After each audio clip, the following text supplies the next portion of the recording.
Today I'm going to show you how to make concrete signs that will literally last a lifetime, whether they be house numbers, your favourite phrase, or even a folly for the garden.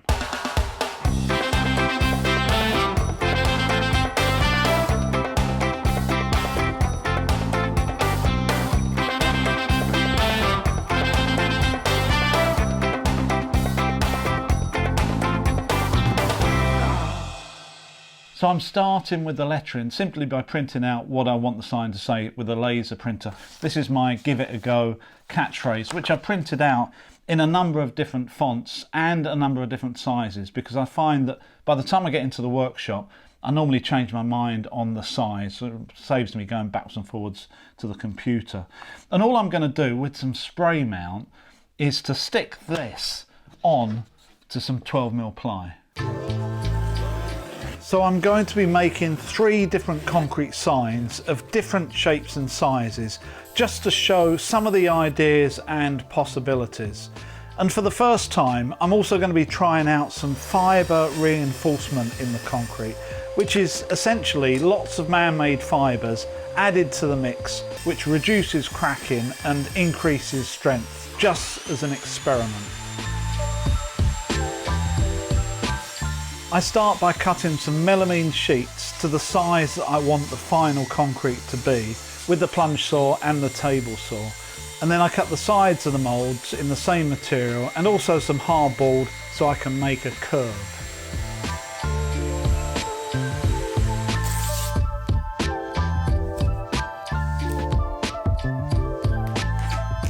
While I'm doing this, I also cut 2 similar boards to fit inside one of the moulds. I take them together so I can cut an exact semicircle on both as a back into the curve I'm making.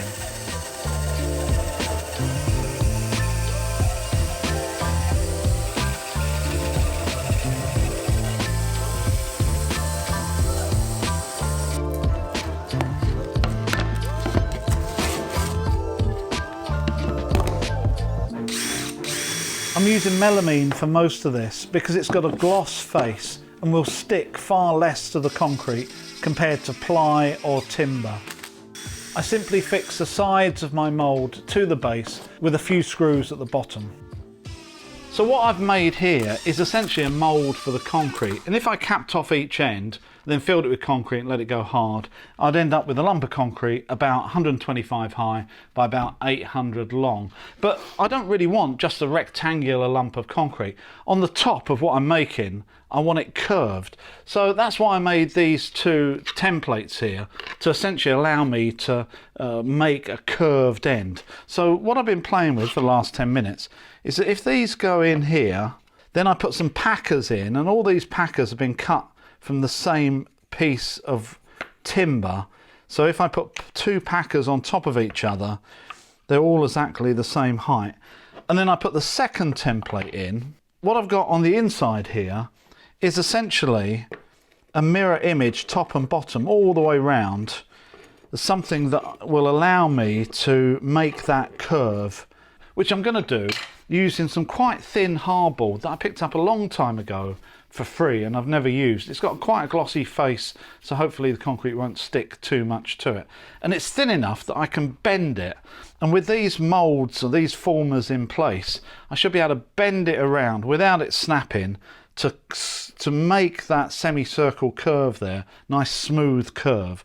So I think what I need to do first is to fix all this in place so it's absolutely solid, and then see if I can put this in without it snapping.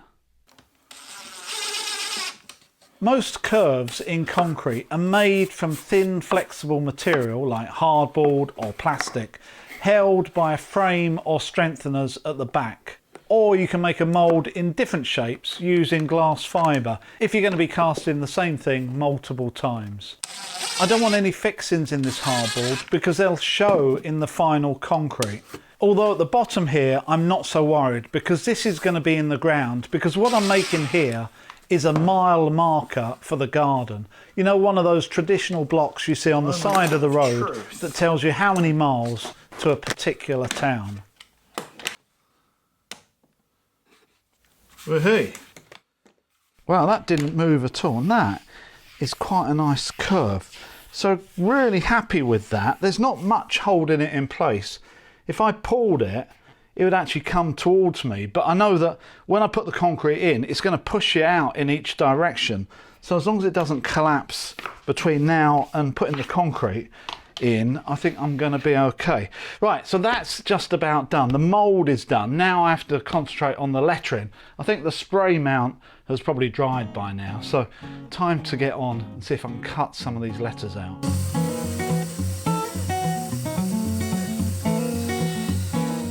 I use my bandsaw with the table angled at 10 degrees to cut the letters the best I can, and then the tabletop belt sander set at the same angle to trim off any excess up to the line. This 10-degree angle should be enough for me to extract the wooden letters out of the solid concrete. I don't use this sander very often, but when I do, it's always satisfying. I use the outside of the disc to remove material quickly and aggressively, and then when I'm close to the line, I use the area closer to the centre that's moving slower to sand off the last little bit. Any letters I've got with holes in, like A's and O's, which I can't get to with the bandsaw, I drill a hole through and then use my fret saw to cut the insides out, and then finishing them off, trimming by any means I can think of to get a smooth surface.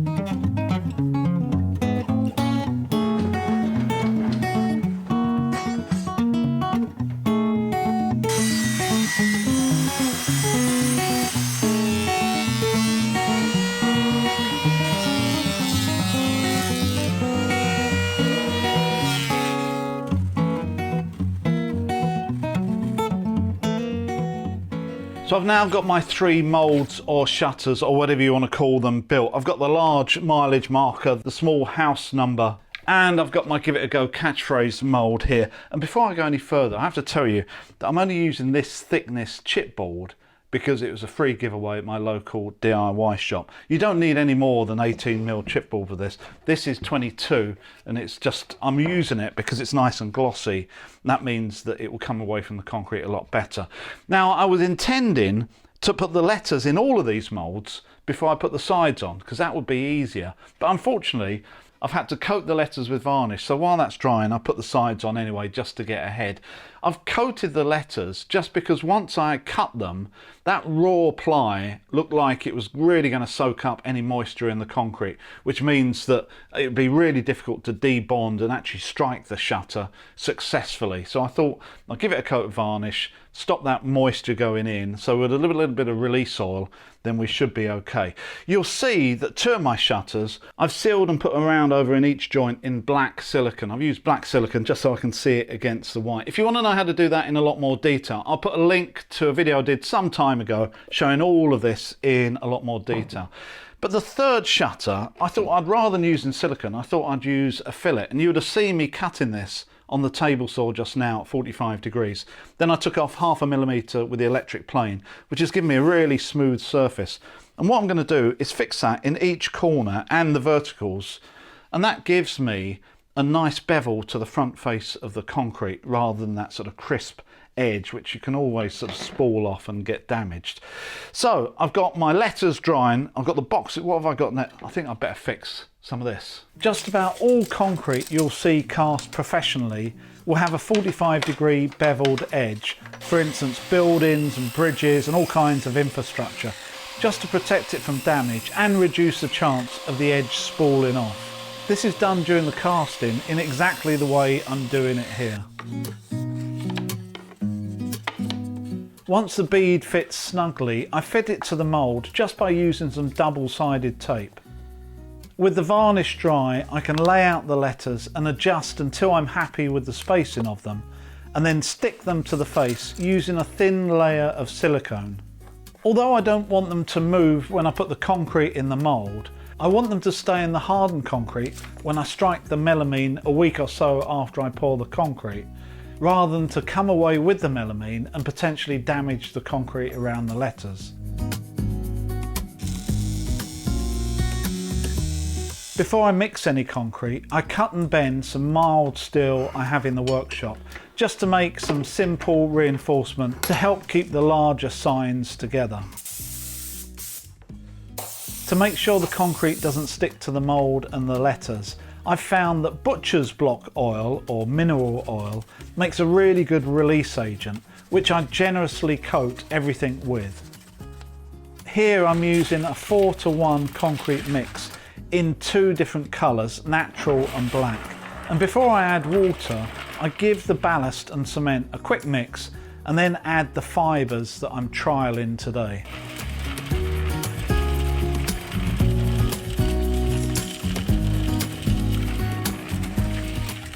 While I mix this, go and see Stuart. He'll tell you all about voids in concrete and how to get rid of air bubbles. However you mix concrete, you'll end up with bubbles in it. And those bubbles you really need to try to get out. If you're using structural concrete, you need to get them out because it lowers the strength of concrete up to maybe 1/3. But this isn't structural what we're doing. But if there's bubbles all around the face of your shutter, and especially around these letters and numbers that I've got in here, it's just going to look really rubbish because you really want the concrete to fill every little gap. Now, and a lot of times you will see videos where people give their shutters a few taps and they say the bubbles have come out, and that is absolute rubbish. Concrete is 2.5 times the weight of water, so it's not like trying to persuade a bubble in a champagne glass just to come to the surface. These bubbles don't want to go anywhere, and the last thing they really want to do is go upwards. So you need to give an awful lot of tapping if you're going to use this sort of method. A better way of doing it is using a power tool that's got some sort of vibration. I've got a sander here. This is perfect for putting vibration into the shutter or the mould to release those bubbles.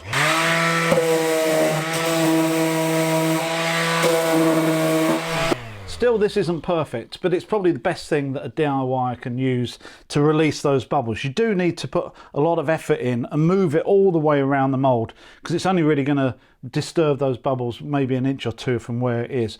I've gone to the next best thing that's a little bit more industrial, and I've gone and bought what they call a poker vibrator, just because of the amount of concrete I'm going to be doing over the next couple of years.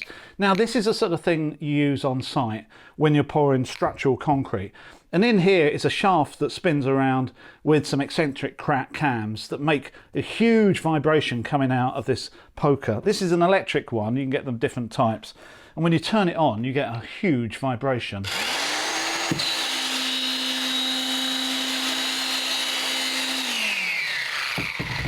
Now that traditionally you put in the concrete and it will have an effect of maybe sort of 4 or 6 inches around it. Yeah, I don't really want to touch the letters because with that sort of power it could break them up and destroy them. So I'm just going to be very gingerly putting it in, but because it acts on the concrete around the poker, I don't need to touch every section. I just need to put it in a few times, maybe sometimes just on the side of the shutter, just to disturb those bubbles and make sure that they come away from the surface. That's pretty industrial, but if you're at home as a DIY, I would definitely go for something like this. Anyway, time to pour some concrete.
So that is the 3 moulds filled. And I must say, using those fibres really gives it like a sticky sort of consistency, which isn't something I'm used to. I only hope that because of the fibres, it doesn't stop it going into all the nooks and crannies of the lettering. I have this fear that because it's sticky, it's not going to sort of flow as it should. Anyway, a bit late to worry about it now. I think we need to leave it a couple of days, see how they come out.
Who decided to make it that big?